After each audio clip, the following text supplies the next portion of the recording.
Yo, what is going on, everybody? It is your boy, Anchor MMA, and I'm back. And I'm going to give you guys my UFC Qatar picks. I'll be going over the main card. So, yeah, here we go. Starting it off, we got the Sagir fight and he's going against Horiguchi. And Horiguchi made his debut way back in the day, and he used to fight in the UFC, but he hasn't fought in the UFC since 2016. But I think he went 5-1, 6-1 in the UFC, and only lost to Mighty Mouse on a title shot. So, but then he went back and had a pretty good career in other promotions, but I'm definitely fence-sitting this because Horiguchi's lost to Patchy Mix, he's lost to Kaya Sakura, so I don't know if I trust him fully here, but I'm gonna say he wins by unanimous decision. I don't think Tagir is like this amazing guy. I think this will be a close fight. It could go either way. But Horiguchi's been there before, and he got subbed last second by Demetrius Johnson.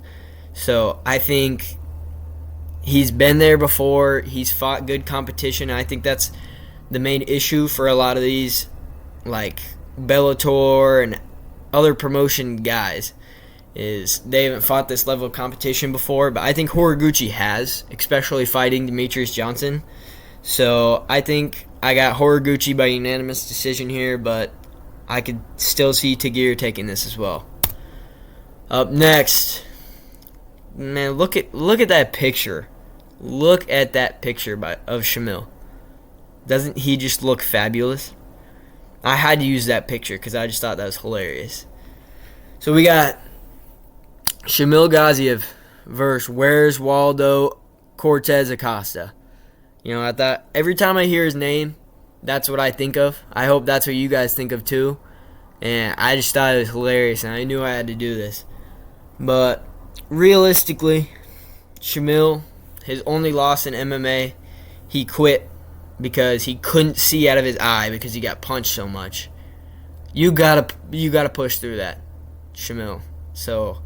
And Cortez Acosta just got a round 1 KO after getting eye poked. So, I mean, I got Where's Waldo by KO in that one. And I feel like that's not even really a question. I don't care it's on short notice. Shamil, unfortunately, will get slimed out, and there might be an earthquake or a tsunami leaving Qatar, so everybody brace themselves. Up next, we got Jack Hermanson versus Miktabek Orobai. Orobai really does get a lot of hype. A lot of people really love him, and I don't fully get why. He's not super fun to watch. You can tell that he's pretty scared on the feet, and he does not want to strike with anyone, and he just wants to get the fight to the ground. After watching his tape, what he does is he'll throw a strike and try to get you down at the same time. He will not go fully in and box with you. He wants to get you to the ground by any means necessary. And him being a lightweight moving up to welterweight, and Hermanson being a middleweight and moving down to welterweight for this, I think he'll have a huge size advantage with Orobai being only 5'10" and not having a ton of muscle. So I got Jack Hermanson by unanimous decision. I just don't think Orobai will be big enough for Jack, and I know all he wants to do is take him down. Maybe if he's good on the feet, like I haven't really seen, I'll be wrong. But I think Jack Hermanson will quite clearly take this home. I don't know why people really think Orobai stands much of a chance here, but I think Jack will comfortably win this one. Up next, we got Uzdemir. Oh my gosh. Volkan Uzdemir versus Alonzo Menifield. This fight won't be close. It won't be. Uzdemir lost to Carlos Ulberg by decision, and Alonzo Menifield got slimed out by Carlos Ulberg in 16 seconds. Uzdemir will win by brutal KO. I don't know why this fight was made. I think Uzdemir will absolutely murder Alonzo Menifield. This just won't be close. There might be the first death in UFC history at UFC Qatar. This is easy for me, at least. Up next, we got the co-main event. Bilal, remember the name Muhammad, versus Ian the Cuck Machado Gary. You know, a lot of people are really high on Ian Gary, thinking he's just gonna style on Bilal. You know, he's bigger, he's lengthier. I get that, but Bilal is a good boxer too. Like, I think people honestly forget that. Like, he went toe to toe and boxed JDM, who's a really, really good boxer, and that's his main thing is his boxing. And he lost, I won't lie. Like, I'm not saying he got robbed. He definitely lost. But he still put up a pretty good performance versus Jack Della Maddalena, who is a boxer. Ian's not going to get this fight to the ground. I think he shot 4 for 19 versus Carlos Prates, and Carlos Prates got taken down like 3 or 4 times by Leon Mobile-Mouth Edwards. So this fight will stay on the feet, and I think Bilal is better on the feet than Ian Gary is. And I think he'll piece him up, and I think he'll have a masterclass unanimous decision. People are counting out Bilal. Yes, he's older, but also I feel he's more experienced. So, yeah, I got Bilal Muhammad by masterclass unanimous decision. And, you know, Ian Gary will probably cry for robbery or something, because who likes Ian Gary? Realistically, he's so annoying. But, yes, Bilal Muhammad will style on Ian Gary and win this fight. Up next, the fight of the night, Arman Tsarukyan versus Dan Hooker. You know, it's a blessing that this fight is still on. You know, I'm not here knocking on wood, because these two are some pull-out merchants. So just look at these two. What was Arman thinking? I just remember watching Arman do this and then hearing about his back injury. I was furious. You know, I get it. He might have missed weight. Honestly, I think missing weight is more justifiable than having a back injury because of this. Because he was trying to impress Nina Drama. Are you kidding me? Are you kidding me? That is absurd.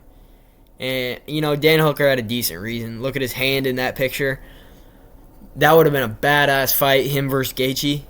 But this won't be a close fight. This was bad matchmaking by the UFC. Arman will win by comfortable TKO. I mean, I feel like there's not much else to say. Arman has brutal ground and pound. He's got good elbows. Yeah, I think he'll dominate Dan Hooker and end this decently early. I don't think this will get to the 4th, 5th round at all.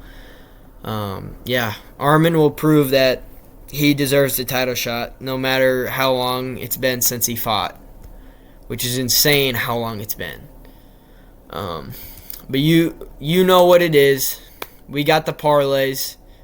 Last week we did really bad, so I wouldn't tail me.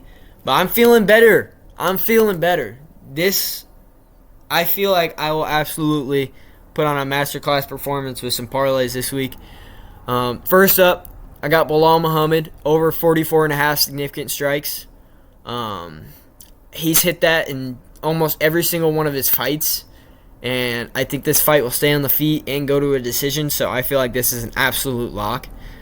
Jack Hermansson over 41.5 significant strikes. Only way I see this not hitting is if Orobai just holds him down and gets him to the canvas a lot. But I don't see that happening because of the size advantage.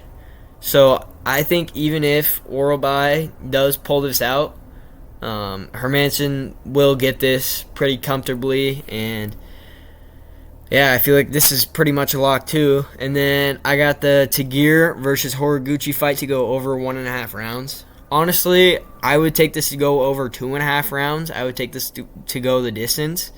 But I feel like 1.5 rounds is an absolute lock, and that's really comfortable.